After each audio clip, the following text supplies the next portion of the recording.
It's 9 o'clock. Good morning. You're watching Galaxy, the entertainment channel. We're very proud now to present for the first time anywhere on British TV a Doctor Who weekend. Hello, I'm Debbie Flint. And I'm Sharma Pereira. As you can see, your daily entertainment news programme 31 West has time travelled to the weekend. It said 31 Who. Which? The title said 31 Who. What?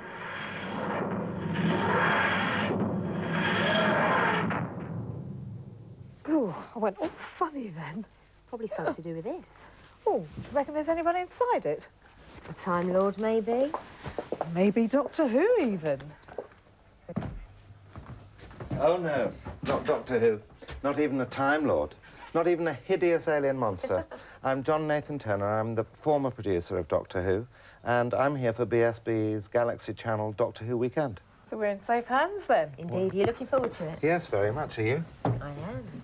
So welcome to 31 Who. Yes, the TARDIS has landed in the studio at BSB and taken over the Galaxy Channel. 31 Who lasts the entire weekend. We begin at the beginning with the very first episode as the TARDIS, transformed into a police box, visits Britain in the mid-20th century.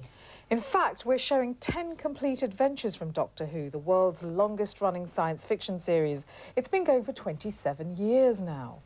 But the Doctor Who weekend is more than just a collection of stories. We've invited stars, past and present, technicians of all kinds, Dalek makers, costume designers, radiophonics engineers and many more.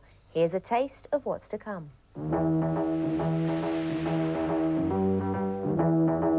Have you ever thought what it's like to be wanderers in the fourth dimension? Have you? What's the matter? Look!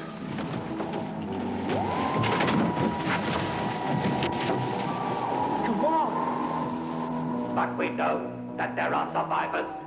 They must be disgustingly mutated, but the fact that they have survived tells us they must have a drug that preserves the life force. Are we going back to the TARDIS now? No. We must stay here and see what is happening. The TARDIS can go anywhere. TARDIS? Have you taken us back to our own time? No, I can't do that. Please be reasonable. What? Please, you must take us back. You must. Doctor! Over here! What is it, Chesterton? We really must get back. It's fascinating. And there's plenty more where that came from. Now, our first guest of the weekend appeared in that very first episode way back in the autumn of 1963. They're the good doctor's granddaughter, Susan, played by Carole Ann Ford, and Mr. Ian Chesterton, the science teacher, played by Russell Enoch, who became an unwilling passenger aboard the TARDIS as it launched on its first adventure. Hello and welcome. Hi. I'm intrigued how you both got the parts. How were you chosen? Who first? Carole. You first. Me first, oh, all right. Well, I was actually in the studio doing something called Man on a Bicycle, another play, and I was actually screaming a hell of a lot in this particular play, you know, as is known. And unknown to me, up in the control box were Waris and Verity. Oh. And they were, at the time, looking for a possible Doctor Who girl. Who would be a screamer right from the start. I imagine that's what they were looking for, and there it was, handed them on a plate. Russell, what about your part? Well, my story is much more conventional. I was simply rung up by Verity Lambert, and I went down to see her at the television centre. We had a chat, and that was it. And that was its simple story? Very simple story, yeah. Now, Carole, you only thought it'd be 8 weeks long initially, didn't you? What was your reaction when you found out it'd be longer? Amazement, delight. Were you pleased? Did it work for you, though? Well, it didn't. I mean, I loved doing it. It was very exciting, and it was a great sort of family feeling. We all got on very well. It was very nice. But I would have been happier if my part could have been developed a bit more. You know, she was only 15. She wasn't allowed to have a love interest. And shame at 15, eh? Well, I mean, she wasn't allowed to grow older, you see. This is the thing. And of course, when you are, I mean, I'm sure all the other people you'll interview will say the same thing. You know, when you are the central character and the girl, then you do tend to land on a planet, meet a monster, scream, run off, in my case, twist my ankle. And that was it. And that's it. And Russell Enoch, you weren't Russell Enoch then, were you? No, I was acting under the name of William Russell then. Right, so that's right. who we'll recognise when the That's titles right. roll up. Thanks Yeah. very much for joining us today, Sharma. Well, you can recognise who I'm with. Now, the idea for Doctor Who first came from Sidney Newman, who was the BBC's head of drama, and he appointed Verity Lambert to be the first producer of the programme. She's since become something of a giant in the film and television business, responsible for series like Minder. As Debbie found out when she met her last week, it was her first job as a producer, and she turned a science fiction drama into a smash hit. Her school teachers, the two school teachers who taught her, got very worried about her, and they followed her back to this junkyard where this police phone box was, and they followed her in, and of course the doctor was furious, and so they all took off. So for the first sort of 18 months, I guess, these two school teachers were also on the trip. And of course when we started, the TARDIS went backwards and forwards in time, so sometimes some of the episodes were in the past as opposed to being in the future. And they were based on fact? They were all based on fact. So we did things like the French Revolution, and we did one on Marco Polo, which actually Waris directed. What other early decisions were you responsible for? Well, we made a decision, which was actually really because of money. Originally, the TARDIS was supposed to change its exterior shape so that it blended in wherever it was. So we found it as a blue police box in England in the 60s. But it was supposed to change into whatever, wherever it went. But that was terribly expensive. So we made a decision just to keep it as the TARDIS, that whatever made it change its shape had gone wrong, or the doctor didn't know how to work it. So it always remained as a police box, which actually I think was a terrific advantage, because there was this rather incongruous police box sitting in the middle, the first episode in sort of caveman time in the middle of a desert. It's still a police box. Why hasn't it changed? Dear, dear. How very disturbing. What happened with the first Dalek series was that the first 4 episodes of Doctor Who went out, and it was so odd, and nobody really knew how to take it.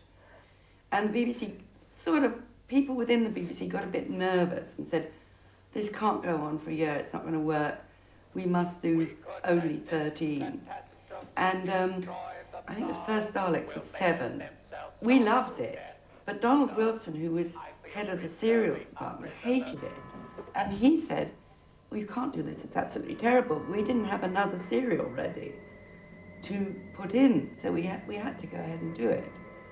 And of course it was an enormous success, and nobody ever talked about cancelling Doctor Who ever after that. I should think not. They both look as young, don't they? Another key role at the beginning was held by the first director, Waris Hussein, who, curiously, was not brimming over with enthusiasm for the new series. He's now a successful filmmaker in America and in Britain. When we caught up with him, we asked him to cast his mind back 25 years or more to those first days of Doctor Who.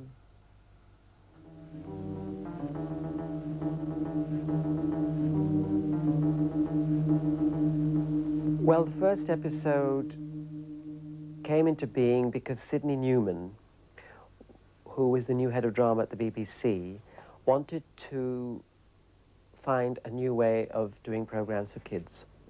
And he decided that there would be this strange man who lived in a phone box, which once you went inside would become a spaceship. That was the original premise. It was literally old man, phone box, spaceship. I can't say I was a very willing director on this. I was kind of press ganged as a contract director into doing it. So in some ironic way, I certainly didn't know that I was in on something that was going to be this well thought of and indeed this long lasting. In the first episode we had this story took place in the cave ages and people looking for fire, and the villain and the hero figure both have this incredible fight with clubs and a lot of grunting.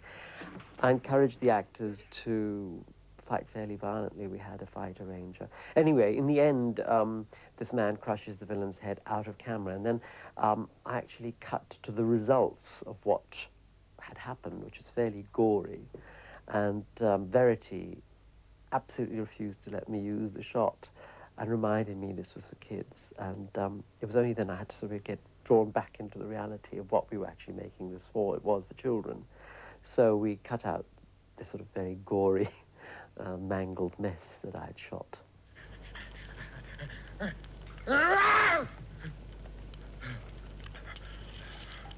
A lot of people have forgotten the first episodes, and no one even realizes I was the first director. And in fact, the BBC even forgot. They had a celebration about 5 years ago where they had a reunion of all the actors and directors, and I wasn't even invited until I found out it was happening, and I invited myself. I was stopped at the door by someone saying, have you got an invitation? I said, I sincerely hope so. Even if I haven't got one in my hand, I should, because I was the first person to start this thing off. So that's how long it's been running, and I don't think the BBC knew, actually, what sort of show it had on its hands.